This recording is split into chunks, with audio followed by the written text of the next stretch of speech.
Good day, dear viewers. Today is July 28, 2025, and as usual, we present an overview of the current situation on the battlefield map. Although it's Monday, there hasn't been much news from the front lines. The main developments are still taking place in the South Donetsk, Pokrovsk, and Konstantinovka directions. Additionally, significant events are unfolding on the Siversk front, which we will discuss in more detail in this video. Before we begin, I'd like to make a traditional request. Please subscribe to the channel. Your support really helps the project grow. Many thanks to all who have already subscribed. Let's start with the Orikhiv direction, as there is no significant information from the Kherson area today.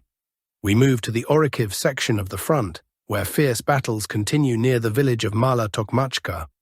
The situation remains stable. No major changes have been recorded in the last few days. Let me remind you that Russian forces are holding positions on the eastern outskirts of this settlement, but there has been no further advance. Fighting is also ongoing near Stepnohirsk, which we previously discussed. Russian troops are gradually advancing into the town and have approached high-rise buildings. Earlier, the Ukrainian positions in this area were hit by FAB-500 aerial bombs. The Russian advance has reached up to 2.5 kilometers, and the entire area marked in red on the map is now under Russian control. Additionally, the front line between Kamyanske and Stepov is gradually leveling out. There are also reports of Russian advances near Plavny, but so far there is no visual confirmation. Changes on the map are only made after receiving visual evidence. It's also noted that Russian reconnaissance and sabotage groups are already active in Stepnohirsk itself. This was reported a week ago. As of today, there are no significant updates in this sector. Now to the South Donetsk direction. We begin with the village of Temirivka. Russian troops are reportedly approaching its outskirts and shelling Ukrainian positions. According to incoming data, an assault may begin in the coming days. Next is the area of Kamyshivaka and Alexandrogard. Starting with Kamyshivaka, Russian forces advanced and captured the village of Malivka several days ago. This has been confirmed by numerous videos, and the entire marked zone is now under Russian control. There were also reports of an expanding control zone west of Shevchenko, which is the only supply route to Kamyshivaka. Shevchenko is already under Russian control, likely setting the stage for an upcoming assault on Kamyshivaka. Moving to Alexandrogard, Russian forces are expanding their control west of Myrn. Today, visual confirmations emerged, backing up reports from yesterday. The entire area, including Voskresenka, is now under Russian control. This means that the pocket previously reported in the area appears to be fully controlled by Russian forces. Earlier, it was noted that Ukrainian units in this sector had been cut off from supply lines. Now it is reported that the pocket has likely been cleared. Russian units are also approaching Alexandrogard itself and striking Ukrainian positions. Let's recall that FPV drones are actively used by both sides in this area, and the main fighting involves drones and artillery. If the Russian advance toward Alexandrogard continues, the assault could begin by mid or late week. Now to the settlement of Zeleny Hai. Yesterday we reported that the surrounding area came under Russian control. Today, new footage confirms that Russian forces have advanced further west and taken control of a forested area nearby. Previously, Russian troops were advancing along the supply road between Andriivka and Klevtsova. Now, there are reports of clearing two pockets, north and south of the road. Attacks are already underway on the settlement of Andriivka-Klevtsov. If the pace continues, both pockets may be cleared, and the assault on Andriivka-Klevtsov may begin by midweek. Now to Orikhiv. Today, it was confirmed that this settlement is fully under Russian control. Previously, this area had a stable front line. Ukrainian forces regularly sent reinforcements, which held back the Russian offensive. But today, video confirmation has appeared, showing that Orikhiv has been cleared and is completely controlled by Russian troops. The advance here was up to 1.5 kilometers. It's likely that the nearby pocket will be cleared next. This area lies on the border between Donetsk and Dnipropetrovsk regions. Earlier, Russian troops launched strikes on Filia and Novopavlivka. Currently, the only barrier to further advance toward Novopavlivka is the village of Muravka. Reports indicate that Russian units are already bypassing Muravka from the south via Kotlyarivka, similar to how they previously bypassed Orikhiv, which is now under control. It's possible that Muravka will also fall soon, but conclusions are premature. Ukrainian defenses here are strong, and FPV drones from Novopavlivka are active. Now to the Pokrovsk direction. No major confirmed changes have been recorded in this area for now. There may be developments near Suvorov, Sukhetsky, Krasny Lyman and Rodinsky, but no visual confirmations have been received as of today. Previously, it was reported that Suvorov had been captured, advances were being made towards Sukhetsky, and attacks were ongoing on Rodinsky and Krasny Lyman. We await further updates in the coming days, after which map corrections may be made. Now to the area of Popiv Yar. Russian troops are advancing toward the town of Volodymyrivka. Yesterday it was reported that forward positions were near this area, and now the entire marked territory has come under Russian control. The advance reached up to 3.5 kilometers. Today it's confirmed that Russian forces cleared the pocket in this area and advanced another 3 kilometers. It is also reported that the village of Poltavka has been taken and the control zone expanded toward Rusiny Yar. We continue our review and move to the settlement of Yablunivka. Reports indicate that Ukrainian forces launched a counterattack here on Russian positions. Previously, it was reported that Russian troops had taken control of Yablunivka and were expanding north of the settlement. However, there are now reports that Ukrainian units managed to counterattack and partially push back Russian forces. That said, this information still requires verification. As of now, no confirmed changes have been recorded on this part of the front. It's also worth noting that no new updates have come from the Chasiv Yar area today. Positional fighting continues along the contact line with no significant changes. Now let's move to the Siversk direction, where more notable changes are observed today. Specifically, we're talking about the areas of Serebryanka and Siversk. Video footage confirms the presence of Russian forward units in these areas. The maps indicate that all territory marked in red is now under Russian control. Advances in some sectors reached up to 2 kilometers. Similar progress is observed in neighboring directions, also up to 2 kilometers into Ukrainian defenses. All of this suggests that Russian forces are now very close to the town of Siversk.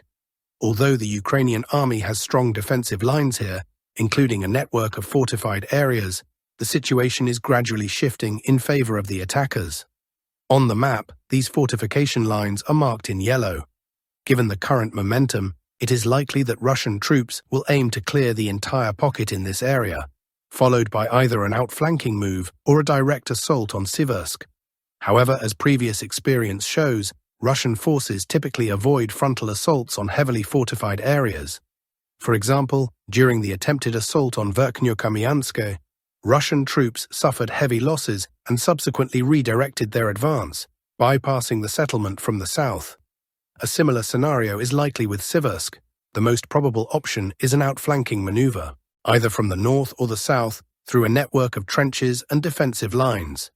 We continue to closely monitor the situation along the front line and move to the next sector. No changes have been observed today on the Krasny Lyman axis. The situation is also stable on the Kupiansk direction. However, some changes have been noted near Vovchansk. As previously reported, confirmed materials have emerged from this area, indicating an expansion of Russian control. A significant portion of the forested areas here is now under Russian control. Once additional confirmations are received, the map will be updated accordingly. As for the Sumy direction, there have been no significant updates or changes reported from there as of today. Fighting continues along the entire line of contact. At the same time, it is reported that Ukrainian forces are preparing for offensive operations toward Kostyantinivka, the goal of which appears to be regaining control over this settlement and pushing out Russian units. Now, a few words about the agreement between the United States and Europe that took place yesterday. It's a black day when the alliance of free nations, united to uphold their shared values and defend common interests, surrenders to subordination. This is how many politicians and experts have characterized the economic agreement reached between Europe and the United States. Why did Trump manage to pressure EU Commission President Ursula von der Leyen during these negotiations? On July 27th, Trump held a meeting with von der Leyen at his golf club in Scotland. After just over an hour of talks, the two sides announced the conclusion of a framework trade deal intended to prevent a full-blown trade war between the US and the EU, which had previously been scheduled to begin on August 1st. On that date, the US was set to impose automatic 30% tariffs on European imports, and the EU planned to retaliate with similar restrictions on several American goods, a move that threatened to throw transatlantic relations into chaos and cost both sides billions of dollars in losses. Now that scenario seems to have been avoided. Washington and Brussels agreed that most European goods entering the US market would face a reduced tariff rate of 15%. However, some products will still be subject to punitive tariffs. For example, steel and aluminum exported to the US will continue to be taxed at 50%. Meanwhile, others will be entirely exempt from duties. According to Ursula von der Leyen, some strategic goods will not be subject to any tariffs. These include aircraft and their spare parts, as well as selected chemical and agricultural products. She also stated that she would work toward eliminating tariffs on alcoholic beverages. In turn, most American goods will be sold in the EU without any tariffs at all. According to Trump, existing European environmental and other regulatory restrictions act as a kind of de facto tariff. Additionally, Europe pledged to invest around $600 billion in the United States and to purchase another $750 billion worth of American energy resources over the next 3 years. It's great that we made a deal today instead of playing games and possibly ending up with no deal at all, Trump summarized. But is it really that great? And for whom exactly? From a public relations standpoint, the deal is clearly a win for Trump. The entire European press is now singing the president's praises, stunned by the deal he secured for the American people, said US Vice President J.D. Vance, and Trump truly scored a victory. Just consider the footage of Ursula von der Leyen, the so-called Queen of the EU, groveling before the US president as he firmly responded no when asked whether he would consider accepting a lower tariff than 15%. Von der Leyen sat across from him like a truant schoolgirl. The only thing missing was her saying, "Daddy, please," commented Senator Konstantin Kosachev, recalling the words of NATO Secretary-General Mark Rutte. And at the same time, Trump silenced his domestic critics. 90 days ago, Donald Trump, or rather his trade advisor Peter Navarro, promised the world 90 trade deals in 90 days, said Senate Democratic leader Chuck Schumer back in July. By my count, he's still 88 deals short. By the end of July, that number had shrunk to 87. Deals had been reached with the Philippines, Japan, and Indonesia. Now the fourth deal is not only the biggest, but also the most complex, because the agreement with Brussels effectively counts as an agreement with all 27 EU member states. From an economic standpoint, the American president also emerged victorious. A 15% tariff is a big deal. Currently, the average US tariff on European goods is about 4.8%. And before Trump took office, it was just 1.2%. Partly due to this, the trade deficit between the US and the EU reached $236 billion in 2024. Now, according to some estimates, the tariff hike will generate an additional $90 billion for the US budget. And that's not even counting the enormous EU commitments on hydrocarbon purchases and investments. Despite his extreme inconsistency in words and actions, Trump is remarkably consistent in one area. He relentlessly pushes for the economic interests of his country, explained Russian Security Council Deputy Chairman Dmitry Medvedev. Moreover, one must understand that increasing tariffs will make European goods more expensive for American consumers. This could mean a lower standard of living if European goods cannot be replaced by cheaper alternatives. As for Europe, despite the public humiliation of Ursula von der Leyen, they also see themselves as winners. One reason is that with Trump's help, they may finally break away from dependence on Russian hydrocarbons. The Trump administration is building a fundamentally hierarchical, almost feudal system among its allies, where junior partners receive fewer benefits and must pay for protection. In the era of liberal order, this was never the case. Economic agreements were, at least on paper, equal. The devil may have been in the details, but never was it so openly unequal. Now we see contracts where one side commits to investment and purchases nearly double the value of their annual trade volume. A nonsense that is now becoming the norm, writes American affairs expert Dmitry Novikov.